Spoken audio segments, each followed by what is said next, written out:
اللہ اللہ اللہ اللہ اللہ۔ اعوذ باللہ من الشیطان الرجیم، بسم اللہ الرحمن الرحیم۔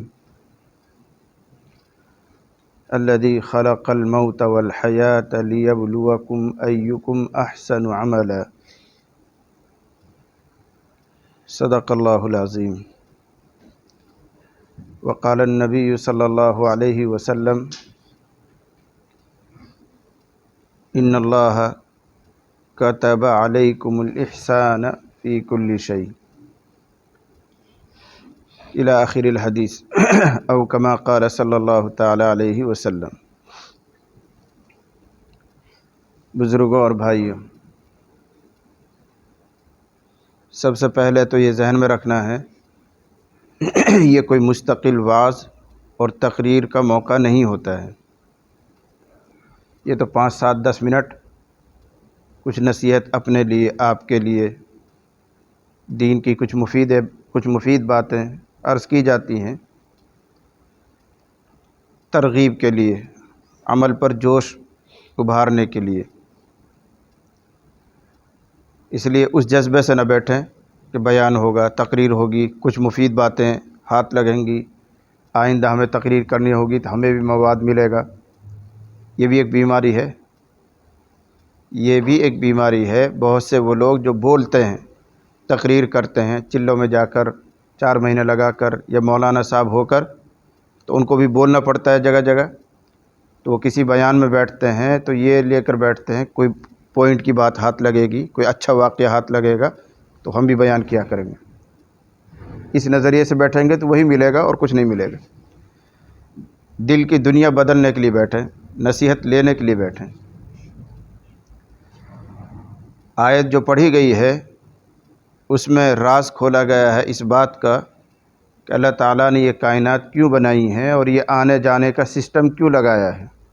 لوگ آ رہے ہیں، اپنی عمر پوری کر کے واپس جا رہے ہیں، یہ آنے جانے کا چکر کیوں ہے؟ اگر سادہ لفظوں میں سمجھنا ہو، بہت چھوٹی سی بات ہے کہ حضرت آدم علیہ السلام کو ایک امتحان دیا گیا تھا، ایک موقع پر اس میں وہ ناکام ہو گئے۔ اللہ تعالیٰ نے ضمنی امتحان رکھا، پھر ایک موقع دے رہے ہیں، تیاری کر لو، ایک موقع اور دے رہے ہیں، دوبارہ اگر اس امتحان میں کامیاب ہو جاؤ گے جنت پہنچا دیں گے۔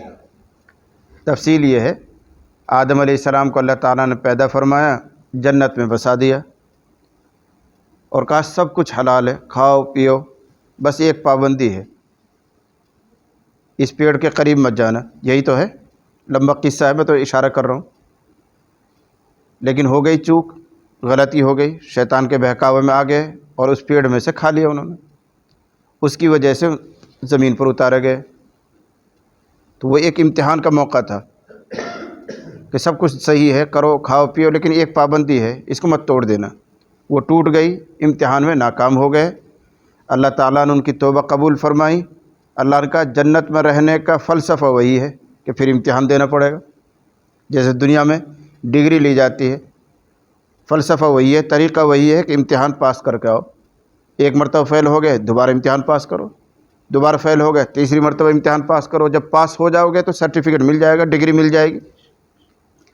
تو وہاں ہم لوگ فیل ہو چکے ہیں، اللہ تعالیٰ نے دنیا میں بھیج دیا کہ ایک موقع اور دے رہا ہوں کہ کون کون پاس ہو کر آتے ہیں، پاس ہو جاؤ گے تو آ جانا اپنے اصلی ٹھکانے پہ، اور اگر خدا نہ خواستہ اس دوسری مرتبہ میں فیل ہو گئے پھر بڑا خسارہ ہو جائے گا۔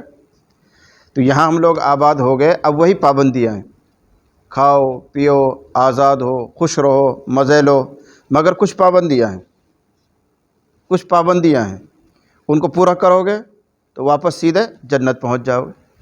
وہاں سے نکالے گئے تھے، وہاں رہنے کے لیے کچھ کنڈیشنیں ہیں، وہ آج بھی ہیں، اور اگر ان کنڈیشنوں کو پورا نہیں کرتے ہو خطرے میں ہو۔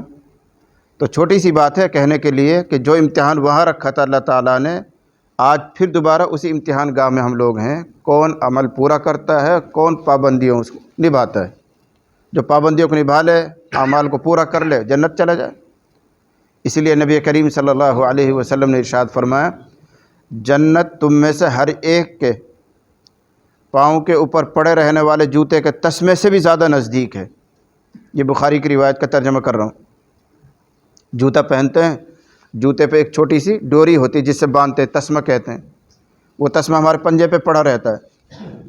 کیا دوری ہے؟ کچھ بھی دوری نہیں، پنجے سے لگا ہوا ہے۔ اسی کو نبی کریم صلی اللہ علیہ وسلم ارشاد فرما رہے ہیں کہ جنت تم میں سے ہر ایک کے ایسے ہی قریب ہے جیسے پاؤں پر پڑا رہنے والا جوتے کا تسمہ۔ یعنی ایک ہی کام کرنا ہے، پاؤں کو نفس پر رکھ دو، دوسرا پاؤں جنت میں ہے۔ نفس پرستی چھوڑ دو، نفس پرستی چھوڑ دو، خدا پرستی میں آ جاؤ، جنت ہے۔ بزرگان دین بھی یہی کہتے ہیں، ایک قدم نفس پر رکھ، دوسرا پاؤں جنت میں رکھ۔ تو نفس پرستی یہ ہے کہ جی میں جو آتا ہے وہ کرتا آدمی، یہ کھا لوں، وہ پی لوں، اس طرح رہ لوں، اس طرح پہن لوں، اس کو چھوڑ دو، بلکہ وہ کرو جو اللہ تعالیٰ کہہ رہا ہے، جو قرآن کہہ رہا ہے، جو شریعت اور دین کہتا ہے وہ کرو۔ نفس پرستی چھوڑ کر خدا پرستی میں آ جاؤ، بس آسان سا راستہ ہے۔ یہ تو ہے اجمال۔ اس کی تفصیل کرنی ہو تو آیت پر آ جاؤ جو میں نے آیت پڑھی ہے۔ اللہ تعالیٰ نے حیات اور موت اور حیات کو اللہ تعالیٰ نے اس لیے پیدا کیا ہے تاکہ وہ تم کو آزمائے کہ کون تم میں اچھا عمل کر کے آتا ہے۔ موت زندگی کی سلسلہ اس لیے ہے کہ وہ دیکھنا چاہتا ہے کہ تم میں سے کون بہترین عمل کر کے آتا ہے، کون اچھا عمل کر کے آتا ہے۔ اچھا عمل کیا ہوتا ہے؟ شریعت نے، دین نے جن چیزوں کو طے کر دیا ہے وہ سب اچھی ہیں، اس سے زیادہ اچھی نہیں ہو سکتی۔ شریعت نے فرائض ہیں، کچھ واجبات ہیں، کچھ سنتیں ہیں، وہ طے کر دیے ہیں، یہ کرنے کے سب سے اچھے کام ہیں۔ اور جن پر پابندی لگا دی، شراب نہیں، جوا نہیں، سٹہ نہیں، بد نظری نہیں، جھوٹ نہیں، بہتان نہیں، غیبت نہیں، یہ سب سے برے کام ہیں۔ اس کے علاوہ کچھ ڈھونڈنے کی ضرورت نہیں ہے۔ پھر جو اچھے کام ہیں ان میں سب سے اچھے وہ ہیں جو فرائض ہیں۔ یہاں بھی شیطان ہم کو دھوکے میں ڈالتا ہے۔ فرائض میں کاہل، سستی، فرائض تو بے دلی سے ادا کر لیں گے، نفلوں میں لمبی لمبی دیر تک کھڑے رہیں گے، گردن جھکا کے پڑھیں گے، یہ شیطانی وسوسہ ہے۔ فرض کو کرو جتنا اچھا کر سکتے ہو، وہ اہم ہے۔ ایسے ہمارے ذمے پچھلے فرائض ہیں، پچھلے زمانے کی نمازیں چھوٹی ہوئی ہیں۔ مثال طور پر ہم لوگ بالغ ہو گئے 15 سال میں، 20 سال میں، 25 سال کی عمر میں شعور آیا، اب وہ 10 سال کی جو نمازیں رہ رہی ہیں قضا، ان کی طرف دھیان ہی نہیں ہے، اور نوافل لمبی لمبی پڑھ رہے ہیں۔ ان نوافل کی لمبائی سے بہتر ہے ان کو قضا کرو، وہ ہمارے ذمہ ایک قرض ہے، نہیں ادا کرو گے تو خدا کے یہاں پکڑے جاؤ گے۔ توبہ اور استغفار سے یہ کام ہوگا کہ بے وقت ادا کر رہے ہو وہ معاف ہو جائے گا، وہ تو ہمیں اس وقت ادا کرنے چاہیے تھے، تو اللہ سے توبہ کی، معافی مانگی، تو وہ بے وقت پڑھ رہے ہیں۔ اب آج کل قضا کر رہے ہیں، مثال طور پر قضا عمری، تو بے وقت پڑھنے کا گناہ تو معاف ہو جائے گا توبہ کرنے سے، لیکن وہ فرائض تو ادا کرنے سے ہی ادا ہوں گے۔ اب ان کی طرف توجہ نہیں ہے، چلے بھی لگ رہے ہیں، 4 مہینے میں بھی جا رہے ہیں، خانقاہ میں بھی آ رہے ہیں، ذکر اذکار کی پابند بھی ہے، آئندہ کے لیے بڑی اچھی نمازیں بھی ہیں، وہ جو قرض ذمہ ہے اس کو ادا نہیں کر رہے ہیں۔ تو اس چیز کو سمجھنا ہے کہ اللہ تعالیٰ نے، قرآن نے، دین نے جن چیزوں کو کرنے کے لیے کہہ دیا ہے وہ سب اچھے اعمال ہیں، ان سے اچھا عمل کوئی اور نہیں ہو سکتا، تبھی تو کرنے کے لیے کہا ہے۔ پھر ان کی درجہ بندی کر دی، یہ نفل ہے، یہ سنت ہے، یہ مستحب ہے، یہ واجب ہے، یہ فرض ہے۔ جس کو فرض بنا دیا وہ سب سے اچھا عمل ہے، اس سے بہتر کوئی اچھا عمل نہیں ہے۔ اس لیے حدیث قدسی میں آتا ہے کہ بندہ میری نزدیکی حاصل کرتا رہتا ہے فرائض کی ادائیگی سے۔ فرائض تو فرائض میں کوتاہی کریں گے تو پھر نوافل سے کام چلنے والا نہیں ہے۔ فرائض پہلے پورے، چاہے وہ ادھار ہو گئے ہوں ہمارے ذمہ، پہلے پڑھنے چاہیے تھے، اب نہیں پڑھے تو اب ہوش آرا پڑھ لیں گے، لیکن بہرحال ادائیگی ضروری ہے۔ تو میں تو یہ سمجھا رہا ہوں کہ ہمیں اور آپ کو اس دنیا میں بھیجا گیا ہے اچھا عمل کرنے کے لیے، برے عمل کو چھوڑنے کے لیے۔ اچھا عمل کیا ہوتا ہے؟ وہ سب اعمال جن کو شریعت نے کرنے کے لیے کہہ دیا وہ سب اچھے ہیں، البتہ کچھ چیزوں کی رعایت کرنے سے وہ اچھے اعمال اچھے سے اور بہت اچھے ہو جاتے ہیں۔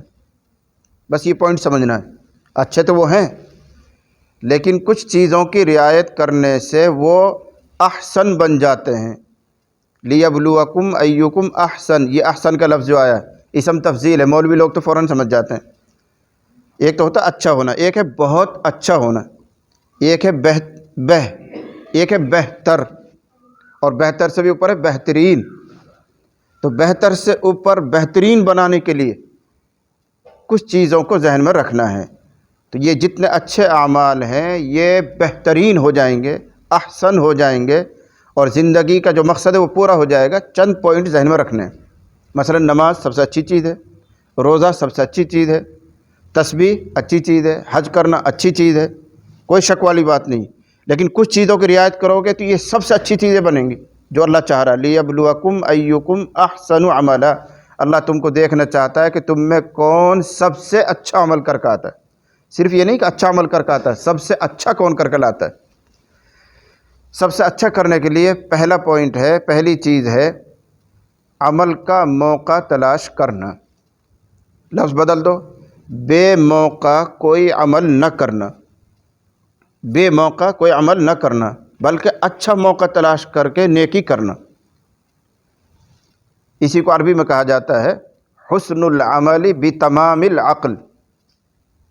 اب عربی تو ایک جملے میں آ جاتا ہے خلاصہ، اردو میں پھیلاؤ اور پھر وہ آپ کے لیے ان پڑھ لوگوں کے لیے تو آسان در آسان کرنے کے لیے بات لمبی کرنی پڑتی، ورنہ عربی میں اتنا سا جملہ ہے، حسن العمل بتمام العقل، کامل عقل کے ساتھ عمل کی اچھائی ہے۔ جتنا کامل العقل آدمی ہے اس کا عمل اتنا اچھا ہے۔ اب تم کہو گے بھائی عقل تو اللہ کی طرف سے دی ہوئی چیز ہوتی ہے، کسی کو کم ملتی ہے کسی کو زیادہ ملتی ہے، وہ عقل مراد نہیں، وہ وہی ہے جس کو میں اردو میں کہہ رہا ہوں، کسی بھی نیکی کو بے موقع نہ کرنا، بلکہ اس چیز کی تلاش رکھنا کہ اب یہ موقع کس نیکی کا ہے۔ موقع کے اعتبار سے نیکیوں کی اچھائی گھٹتی بڑھتی ہے۔ بہت سادہ سی مثالیں دوں، آپ نے روزہ رکھا ہے، بہت اچھا عمل ہے، اتنا اچھا عمل ہے کہ اللہ تعالیٰ نے اس کے اجر و ثواب کی کوئی انتہا نہیں رکھی۔ اس کے ثواب کی شروعات تو 10 گنا سے ہوگی، جیسے صبح آ رہی تھی بات، ایک عمل کرو گے تو 10 گنا ملے گا۔ ایسے ہی ایک روزہ رکھ رہے ہو تو 10 روزوں کا ثواب، یہ تو طے ہے، لیکن بڑھے گا، کتنا بڑھے گا وہ انتہا اللہ نے بیان نہیں کی، نہ جانے کتنا دے گا، اتنا دے گا کہ روزہ دار خوش ہو جائے گا۔ بلکہ یہاں تک بھی فرمایا گیا کہ میں خود اپنے ہاتھ سے روزے کا بدلہ دوں گا۔ فضائل اعمال میں پڑھی ہوگی حدیث، سنی ہوگی، الصوم لی وانا اجزی بھی وانا اجزا بھی، مختلف طریقے سے پڑھا جاتا ہے۔ روزہ میرے لیے ہے، میں خود ہی اس کا بدلہ دوں گا۔ جب اللہ خود ہی دے گا، وہ بادشاہوں کا بادشاہ کتنا دے گا۔ اتنی اچھی عبادت ہے، لیکن اگر اس روزے کو کوئی آدمی عید الفطر کے دن رکھے، ثواب ملے گا؟ کیوں؟ بے موقع رکھ رہا ہے۔ عید الفطر میں روزہ رکھنا حرام ہے۔ عید الفطر خدا تعالیٰ کی طرف سے مہمانی کا دن ہے، اللہ نے تو ضیافت کی ہے، مہمانی کی ہے، تم منہ لٹکائے پھرو میں نے تو روزہ رکھا ہے، یہ بے موقع ہے۔ تو بے موقع ہو جانے کی وجہ سے ثواب تو کیا، گناہ لازم۔ نماز بہت اچھی چیز ہے، لیکن سورج نکل رہا ہے اس وقت پڑھ رہے ہیں آپ، ہو جائے گی؟ نماز سے بہتر عمل کیا ہو سکتا ہے؟ لیکن بے موقع پڑھ رہے ہو، سورج بیچ آسمان پر ہے، نماز پڑھ رہے ہو، ہو جائے گی؟ نہیں ہوگی۔ سورج ڈوب رہا ہے، نماز پڑھ رہے ہو، نہیں ہوگی۔ کیوں نہیں ہو رہی بھائی؟ بے موقع ہے۔ یہ موٹی موٹی سی مثال دے رہا ہوں۔ تو کسی بھی اچھے عمل کو اگر بے موقع کرو گے تو وہ اچھا نہیں رہے گا، وہ ضائع جائے گا، بیکار ہو جائے گا۔ اس چیز کو سمجھیں آپ۔ احسن عمل کرنے کے لیے ضروری ہے موقع کی تلاش، کس موقع پر کیا عمل کرنا ہے۔ جب یہ چیز سمجھ میں آ رہی ہے تو اب اس کو پھیلاؤ تھوڑا سا، ایک واقعے سے اور اچھا سمجھ میں آ جائے گا۔ مشہور ہے، کتابوں میں لکھا ہوا، حضرت عبداللہ ابن مبارک جو ایک بڑے محدث بھی ہیں، اللہ والے بھی ہیں، حج کے لیے نکلے، غلام ساتھ میں ہے۔ پہلے زمانے میں تھیلیوں میں اشرفیہ بھری رہتی تھی، دینار بھرے رہتے تھے، پیدل سفر ہوتے تھے، اونٹوں پہ سفر ہوتے تھے۔ کسی جگہ حضرت نے پڑاؤ کیا تو کیا دیکھا حضرت نے کہ ایک عورت ہے جو ایسے آئی اور کسی کوڑی پہ یوں نگاہ بچا کے یوں دیکھ رہی ہے، اور ایک مردہ کوئی چیز وہاں پڑی ہوئی تھی، اس کو اٹھایا اور لے کے چلی۔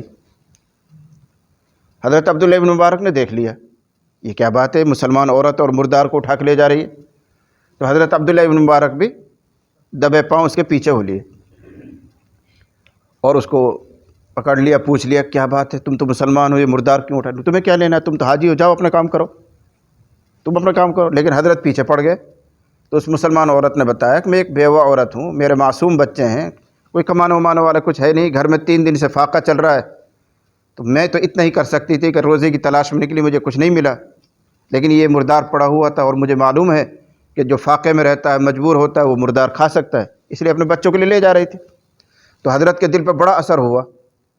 جو 1000 دینار کتنے دینار جو رہے ہوں گے تھیلی میں, وہ انہوں وہیں صدقہ کر دیا. لو پکڑو. حضرت کا جو حج تھا یہ نفلی حج تھا, فرض حج پہلے کر چکے ہیں, اور وہیں سے اپنے غلام کو واپس لے, چلو ہو گیا ہمارا حج, چلو واپس چلتے ہیں. واپس آ گئے, حج کو ہی نہیں گئے, اس لیے کہ وہ نفلی حج تھا, کوئی فرض تو تھا نہیں. اس وقت اس عورت کی مدد کرنا فرض تھا. یہ ہے موقع پہچاننا. اگر نفلی حج کریں گے تو وہ اپنا ایک ذات کا عمل ہے, یہاں پوری ایک فیملی کو بچا رہے ہیں, حرام سے بچا رہے ہیں, ان کی زندگی کا مسئلہ ہے.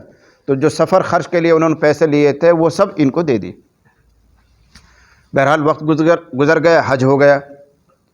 ایک اللہ والے پر بات کشف ہوا, الہام کہہ لیجیے, ایک بات کھلی کہ اس سال جتنے حاجیوں نے حج کیا ان کا حج قبول ہوا کہ نہیں. تو یہ الہام ہوا کہ کسی کا حج قبول نہیں ہوا سوائے عبداللہ بن مبارک کے. وہ گئے بھی نہیں.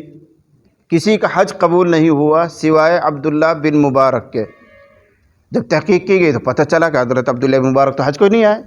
ان کو بڑا تعجب ہوا کہ میرا کیسا کشف الٹا, جو آیا نہیں اس کا حج قبول ہو رہا ہے, جو آئے ہوئے ان کے بارے میں دل میں یہ آ رہا کسی کا حج قبول نہیں ہوا. پھر اور دھیان لگایا, بیٹھے اللہ سے دعا مانگی, اللہ حقیقت کو کھول دیجئے. تو اب اس میں تھوڑا سا اضافہ ہوا, کسی کا حج قبول نہیں ہوا مگر عبداللہ ابن مبارک کا, اور اس کی برکت سے سارے حاجیوں کا حج بھی قبول ہو گیا. پھر نکلے تحقیق کے لیے کہ عبداللہ ابن مبارک کون ہے, کیا واقعہ پیش آیا, پہنچ گئے, تحقیق کر لی تو یہ بات سامنے آئی. یہ ہے وہ موقع. اسی کو میں کہہ رہا ہوں, بے موقع اچھا عمل بھی بیکار ہو جاتا ہے.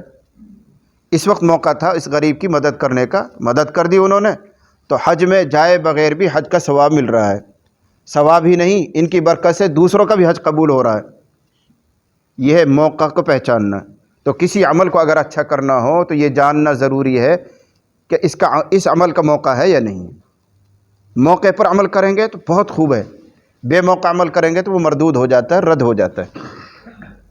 بلکہ میں یوں کہا کرتا ہوں حدیث کی روشنی میں کہ موقع اور محل کے اعتبار سے تو کبھی کبھی وہ چیزیں جو بظاہر حرام ہیں, ناجائز ہیں, موقع پر کرنے سے وہ باعث اجر بن جاتی ہیں, ثواب کی چیز بن جاتی ہیں.